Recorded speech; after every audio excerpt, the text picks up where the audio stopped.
তার মানে হলো পুলিশকেও বুঝতে হবে এই মমতা ব্যানার্জির দালালিটা বন্ধ করে ন্যায় অন্যায়টাকে বিবেচনা করা। অভয়া তিলোত্তমার মা বাবার উপরে হামলা করলো, তার এখনো তদন্ত চলছে, আর বাদবাকি তদন্ত হয়ে গ্রেফতারি চলছে। অদ্ভুত একটা নির্লজ্জ পুলিশ আছে কলকাতা পুলিশ, যেটা এই কাজটা করছে। টোটালি মমতা ব্যানার্জির নির্দেশে এইসব হচ্ছে, মমতা ব্যানার্জির নির্দেশ দিয়ে এইসব কাজ করাচ্ছে।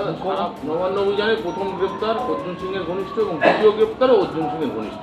এইটা তো আমার গর্বের ব্যাপার ভাই, কি আমার ঘনিষ্ঠরা তিলোত্তমার জন্যে লড়াই করতে গিয়ে গ্রেফতার হয়েছে, আমরাও গ্রেফতার হতে পারি, কোনো অসুবিধা নেই। আপনার নামেও তো এফআইআর হয়েছে এবং বললাম তো আমরাও গ্রেফতার হতে পারি, আমাদের কিচ্ছু যায় আসে না। এই সরকারকে যতদিন এই সরকার মানে ইলেকশনে আমরা গণতান্ত্রিক পদ্ধতিতে না সরাতে পারি, ততক্ষণ আমাদের এই লড়াই চলবে। আমরা গ্রেফতার হব, আমরা খুনও হয়ে যেতে পারি, আমাদের মারতেও পারে। কালকে দেখেছেন মিছিলের উপরে কিভাবে হামলা করার চেষ্টা হয়েছে, আবার ওখানে দুটো ছেলেদেরকে আমাদের দলের কর্মীদেরকে গ্রেফতারও করা হয়েছে। আমাদের মিছিল সরকারিভাবে পারমিশনের মিছিল, সেই মিছিলে দাঁড়িয়ে রোডের উপরে গালাগালি করবে, জয় বাংলা স্লোগান দেবে, মারবে, ইট চালাবে, আর তারপরে আমাদের লোকই গ্রেফতার। এলো কি বলছেন যে বদলাও হবে, বদলও হবে। দেখুন, আগে বদল করে নি, তারপরে বদলাও নিয়ে এই দুজন ধরা পড়েছে।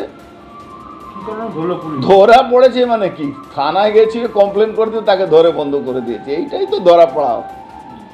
আর এদের ওখানে ক্রিমিনালরা ওই মাইক লাগিয়ে চোর চোর স্লোগান দিচ্ছে, জয় শ্রীরাম করছে, সেটা এরা দেখতে পাচ্ছে না। আর দেখবে আরও 2 মাস যেতে দিন, এরা দুটো চোখ না, চোখটাকে বড় বড় 4টে চোখ করে এরা দেখবে।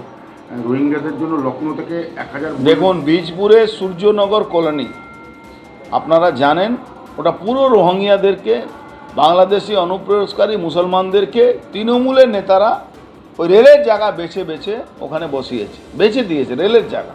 আমরা রেলকেও বলেছি, রেলও কোর্টে গেছে, রেল ওকে সরাবেও। তো এটা বুলডোজার আনতেই হবে। ভারতবর্ষের মধ্যে ভারতবর্ষের নাগরিক থাকবে, ভারতবর্ষে তো বাংলাদেশি লোক এসে অনুপ্রবেশকারী রোহিঙ্গা তো থাকতে পারবে না।